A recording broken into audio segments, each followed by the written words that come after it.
Students, मैं हूं आपका एजुकेटर कमलाक्ष झा। 23 और 24 दिसंबर 2020 का करंट अफेयर्स का ये लेक्चर आप लोग देख रहे हैं। ये लेक्चर गाइस पार्ट 2 है। पार्ट 1 आप लोग को मिल जाएगा, नीचे डिस्क्रिप्शन पर उसकी लिंक भी दी हुई है और यहाँ पर आई बटन एक पॉपअप हुआ होगा, उस पर आप क्लिक कीजिएगा तो आपको जो है वो पार्ट 1 मिल जाएगा। पहले आप पार्ट 1 देखिएगा। पार्ट 1 में ये पूरे टॉपिक्स मैं आप लोगों के कवर करा चुका हूँ। ये वाले सिवाय पेपर 3 के 3 टॉपिक्स बच गए थे। ये सीबीआई वाला एक टॉपिक, एनआईआईएफ वाला और आरपीएल वाला, ये 3 टॉपिक्स अभी आप देखने जा रहे हैं। ठीक है, तो ये थोड़ा सा लेट हो गए थे, 3 टॉपिक्स इसमें एक साथ कवर नहीं हो पाए थे, तो ये 3 टॉपिक के लिए ये अलग से मैं वीडियो दे रहा हूँ। पार्ट 1 जिनको देखना है वो पहले पार्ट 1 देखिएगा, फिर पार्ट 2 पे आइएगा। ठीक है, तब ये पूरे डे की यानी कि 2 दिन के करंट अफेयर्स आपके कवर हो जाएंगे। ठीक है, CBI, central bureau of investigation, guys 15 सालों के बाद इन्होंने अपने क्राइम मैन्युअल को अपडेट किया है। अब सवाल ये उठेगा कि क्राइम मैन्युअल क्या होता है। तो सिंपल सी चीज है गाइस, जब भी कहीं पर सीबीआई जाती है इन्वेस्टिगेशन कंडक्ट करने, सीबीआई के ऑफिसर्स जब इन्वेस्टिगेशन कंडक्ट करने जाते हैं, तब उस बीच उनको किस प्रकार से इन्वेस्टिगेशन करनी होती है, क्या रूल्स रेगुलेशंस प्रोसीजर्स को उनको फॉलो करना होता है, तो ये पूरी चीज जिस जगह पर लिखी रहती है, जहां पर लिखी रहती है, उसको ये क्राइम मैन्युअल कहा जाता है। तो ये सेट ऑफ गाइडलाइंस होती हैं जो कि इन्वेस्टिगेटिंग ऑफिसर जो होते हैं उनके लिए हम लोग को देखने को मिलती है, जो मामले की जांच कर रहे होते हैं, राइट। और आखिरी बार 2005 में इसको चेंज किया गया था, इन गाइडलाइंस को, क्राइम मैन्युअल को, और अब 2020 में इसको चेंज किया गया है।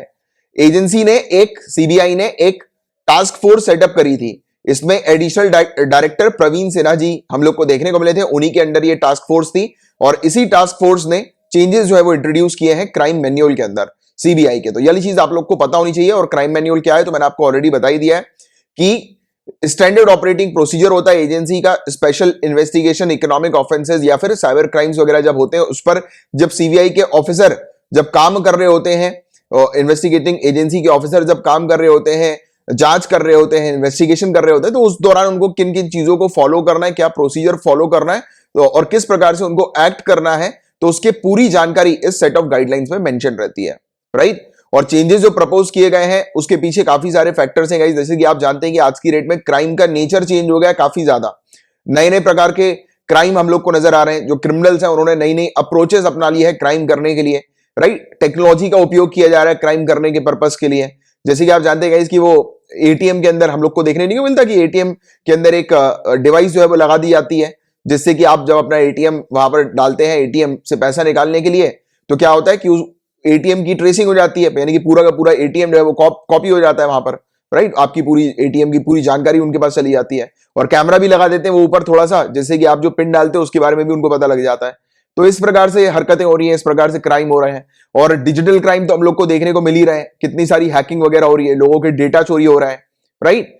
तो इन सब चीजों को भी रोकना है, कंट्रोल करना है। तो इस प्रकार के क्राइम जो चेंजेस हुए हैं क्राइम के अंदर, तो उस प्रकार के क्राइम में किस प्रकार से सीबीआई इन्वेस्टिगेट करेगी, क्या रूल्स रेगुलेशन फॉलो करेगी, तो उसकी पूरी जानकारी इस मैन्युअल के अंदर रखी गई है। इसमें क्या क्या नए चैप्टर्स डाले गए हैं या क्या क्या चेंजेस इंट्रोड्यूस किए गए, तो पॉइंट वाइज आपको 3-4 चीजें पता होनी चाहिए। एक तो वही डिजिटल क्राइम वाली चीज आपको पता होनी चाहिए कि डिजिटल क्राइम आज की डेट में जो बढ़ता जा रहा है, तो उसको कैसे कंट्रोल करना है, किस प्रकार से उसकी इन्वेस्टिगेशन करनी है, और ना ही सिर्फ इन्वेस्टिगेशन, जो डिजिटल एविडेंसेस होते हैं उसको कैसे हैंडल करना है, तो इसके बारे में भी यहां पर मेंशन किया गया है, चेंजेस इंट्रोड्यूस किए गए। इसके अलावा इन्वेस्टिगेशन जल्द से जल्द करना बहुत जरूरी है, राइट। तो उसमें कहा गया कि हेड ऑफ ब्रांचेस लेवल पर अगर कोई केस आता है तो 6 महीने के अंदर वो केस फिनिश होना चाहिए। और अगर जोनल लेवल पर head of Jones senior level का अगर कोई केस आता है, तब उस समय ये केस 9 महीने के अंदर खत्म होना चाहिए। तो वो केस जल्दी से जल्दी रिजॉल्व हो, तो उसके लिए भी यहां पर मेंशन किया गया है, एक टाइम बाउंडेशन मेंशन किया है। तो ये वाली चीज आपको पता होनी चाहिए। इसके अलावा अगर सीबीआई को अब्रॉड में, फॉरेन कंट्री में इन्वेस्टिगेशन कंडक्ट करनी है, तो किस प्रकार से उनको कंडक्ट करना होगा, किस प्रकार से रूल्स रेगुलेशन फॉलो करने होंगे, या फिर उनको इंटरपोल के साथ मिलकर कोई ऑपरेशन कंडक्ट करना हो या उनकी सहायता करनी हो इंटरपोल की, तो किस प्रकार से वो कार्य करेंगे, तो उसकी डिटेल्स भी यहां पर मेंशन्ड है। ठीक है, तो ये कुछ बेसिक पॉइंट्स हैं जिसको सिर्फ आपको इतना याद रखना है, बस, उससे ज्यादा और कुछ याद रखने की आवश्यकता नहीं है। आगे की बात करें, इसके महत्व क्या है, तो आप जान रहे हो गाइस कि आज की डेट में हम लोग देख ही रहे हैं कि क्राइम का नेचर जो है वो काफी तेजी से चेंज हुआ है, तो इसकी आवश्यकता थी मैन्युअल को अपडेट करने की। और बताया जा रहा है कि ज्यादा मात्रा में केसेस और कॉम्प्लेक्स केसेस को हैंडल करने के पर्पस के लिए ये नया मैन्युअल लाया गया है, क्योंकि क्रिमिनल्स की भी अप्रोच स्ट्रेटजी जो है वो चेंज हो रही है क्राइम करने की।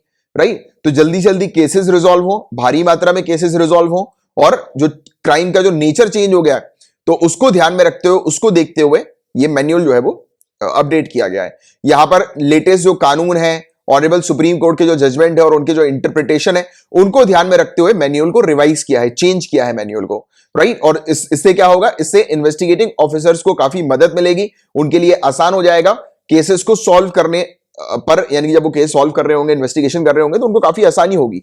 वो ऑनरेबल सुप्रीम कोर्ट के जजमेंट केसेस वगैरह पुराने देख सकते हैं, जैसे कि उनको आइडिया मिल सके कि किस प्रकार का ये क्राइम हो रहा है और उसको कैसे रिजॉल्व करना है, सॉल्व करना है।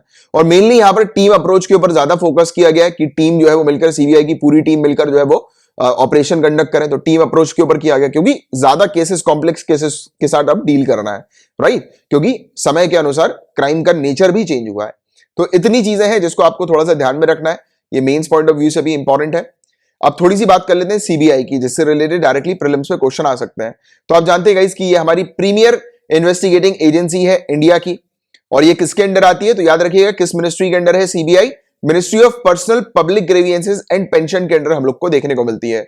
सीबीआई को हेड करते हैं एक डायरेक्टर, और इंडिया की पहली एजेंसी जो कि करप्शन को इन्वेस्टिगेशन करने के लिए, करप्शन का इन्वेस्टिगेशन करने के लिए बनाई गई थी, सेटअप की गई थी, और ये स्पेशल पुलिस एस्टेब्लिशमेंट के तहत हमें देखने को मिलती थी। आज की डेट में हम लोग जिसको सीबीआई बोलते हैं, उसका पहले नाम स्पेशल पुलिस एस्टेब्लिशमेंट था। 1941 में ये सेटअप की गई थी। 1941 का पीरियड है, मतलब ये हमारी कंट्री आजाद नहीं हुई थी, ब्रिटिश एरा के समय का पीरियड था ये। और 1941 का पीरियड यानी कि वर्ल्ड वॉर उस समय चल रहा था, वर्ल्ड वॉर सेकेंड। तो वर्ल्ड वॉर सेकेंड के अंदर जो करप्शन है उसको कंट्रोल करने के लिए, रिश्वतखोरी, घूस, करप्शन को कंट्रोल करने के पर्पस के लिए, उससे रिलेटेड इन्वेस्टिगेट करने के लिए, जांच करने के लिए इस स्पेशल पुलिस एस्टेब्लिशमेंट को बनाया गया था, सेटअप किया गया था। फिर 1946 में कानून सामने लाया गया, Delhi special police establishment act.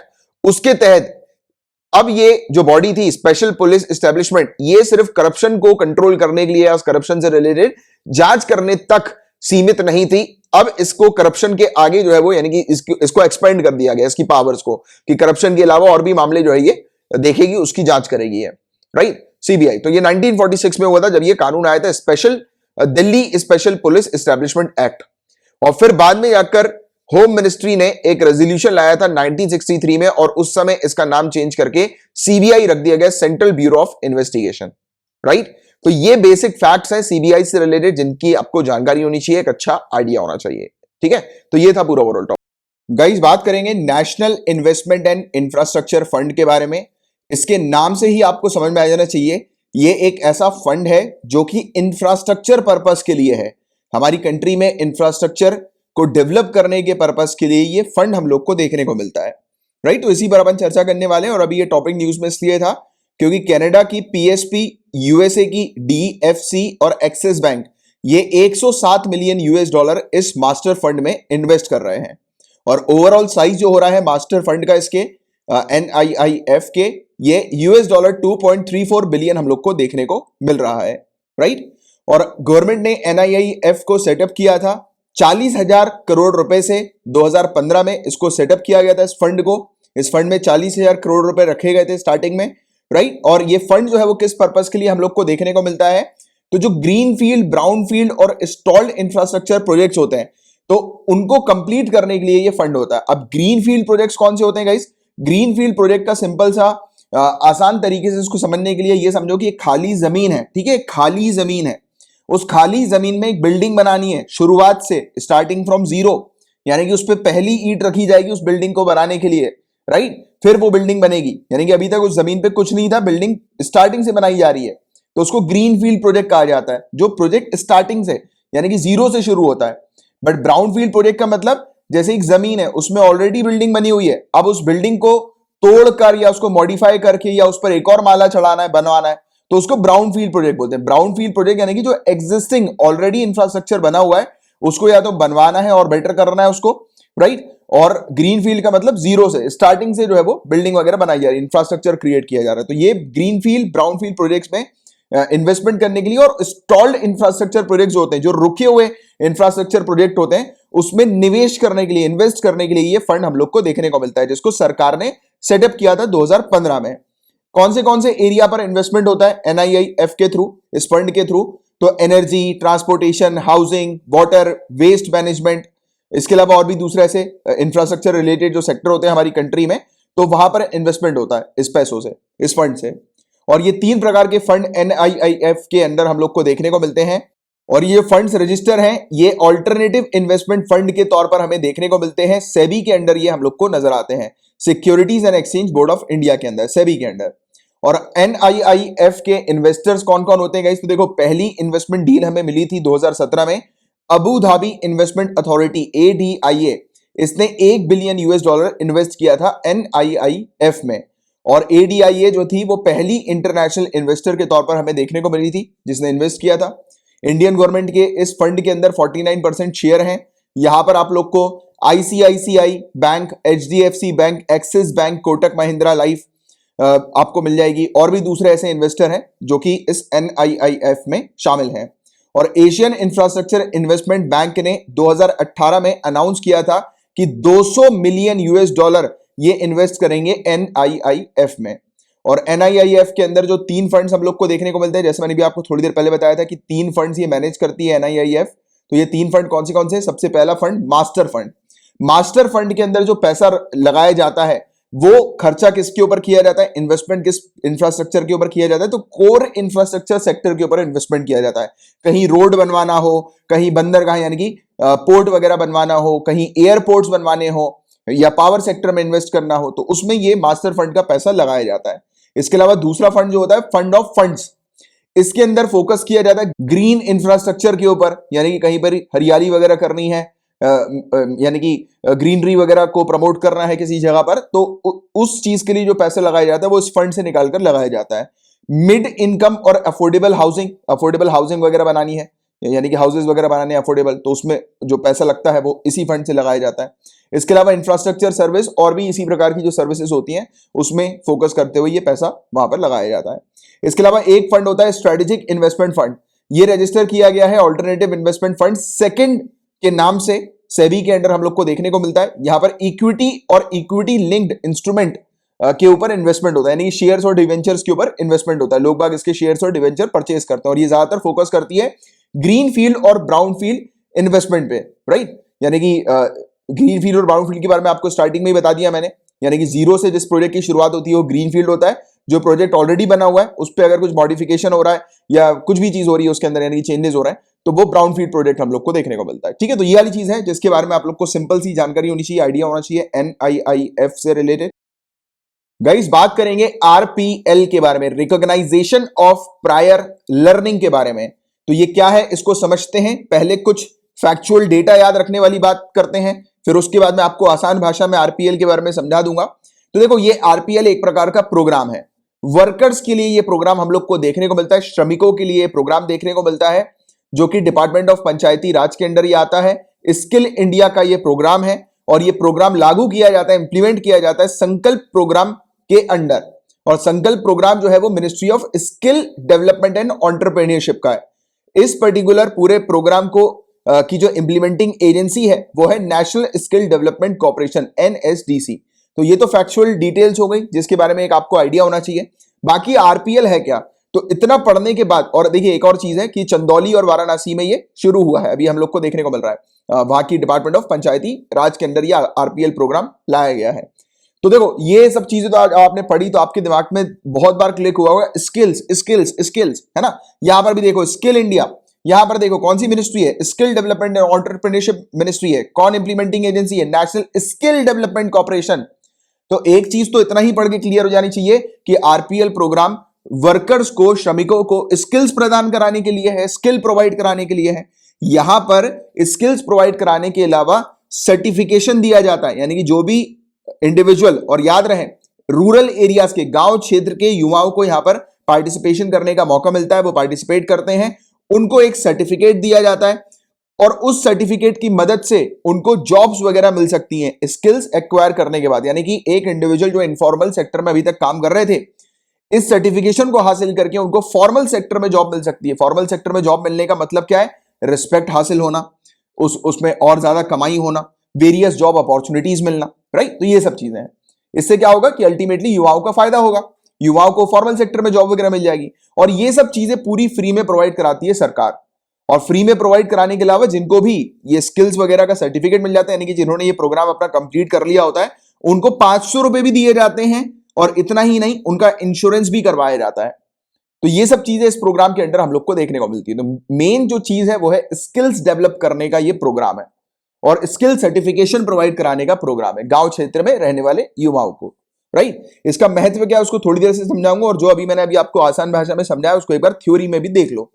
तो आरपीएल क्या है गाइस? तो आरपीएल प्रोग्राम रिकॉग्नाइज करता है value learning acquired outside of formal setting. Formal setting के बाहर, फॉर्मल सेक्टर के बाहर सामने वाले इंडिविजुअल को एक्स्ट्रा स्किल्स वगैरह सिखाई जाती है और उनको गवर्नमेंट सर्टिफिकेट प्रोवाइड किया जाता है उनकी स्किल्स के लिए, राइट। और इसमें कंसेप्ट ऑफ डिजिटल और फाइनेंशियल लिटरेसी का एक्सपोजर भी करवाया जाता है, यानी उनको डिजिटल लिटरेसी के बारे में, फाइनेंशियल लिटरेसी के बारे में भी समझाया जाता है। उनका फ्री ऑफ कॉस्ट में 3 सालों के लिए एक्सीडेंटल इंश्योरेंस कवरेज भी करवा के दिया जाता है। ये सब करने के लिए सरकार कोई भी पैसा चार्ज नहीं करती है कैंडिडेट से। और एक बार जो कैंडिडेट जिनको सक्सेसफुली सर्टिफिकेट हासिल हो जाता है उनको 500 रुपए भी दिए जाते हैं सरकार की तरफ से।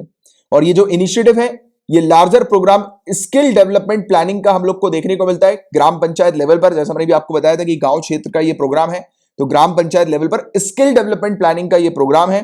और ये इस प्रोग्राम के तहत फोकस करके इंट्रोड्यूस किया जाता है आरपीएल को, जो कि स्ट्रक्चर्ड मैनर हम लोग को ग्राम पंचायत के अंदर देखने को मिलता है। वेरियस डिस्ट्रिक्ट के अंदर ये आरपीएल प्रोग्राम हम लोग को नजर आता है और हमारी कंट्री के अंदर, राइट। तो ये वाली चीज है जिसका आपको एक जानकारी होनी चाहिए, आइडिया होना चाहिए। मोटे मोटे तौर पर सिर्फ स्किल्स डेवलप करने का ये प्रोग्राम है। और देखिए इसका महत्व क्या है। तो हमारी कंट्री की 70% जो आबादी है, आप सभी जानते हैं कि गांव क्षेत्र में रहते हैं, 69 to 70% हमारी पॉपुलेशन, राइट। और यहां पर शामिल किया गया है आरपीएल के तहत डिस्ट्रिक्ट स्किल डेवलपमेंट प्लान्स के अंदर ये ग्राम पंचायत को। अब ग्राम पंचायत को जब रखा गया है इस प्रोग्राम के अंदर, तो ग्राम पंचायत यानी कि गांव क्षेत्रों में लोगों को स्किल्स प्रोवाइड की जा रही है। और अल्टीमेटली जब लोगों को स्किल्स प्रोवाइड की जाएगी तो हमारा जो मेन गोल है स्किल इंडिया मिशन का, कि सभी को स्किल्स प्रोवाइड की जाए। फॉर्मल सेक्टर की तरफ जो है वो, जो भी इनफॉर्मल सेक्टर में जो लोग जॉब्स कर रहे हैं उनको फॉर्मल सेक्टर की तरफ शिफ्ट किया जाए, राइट। तो ये जो गोल है स्किल इंडिया मिशन का, तो वो अचीव होगा।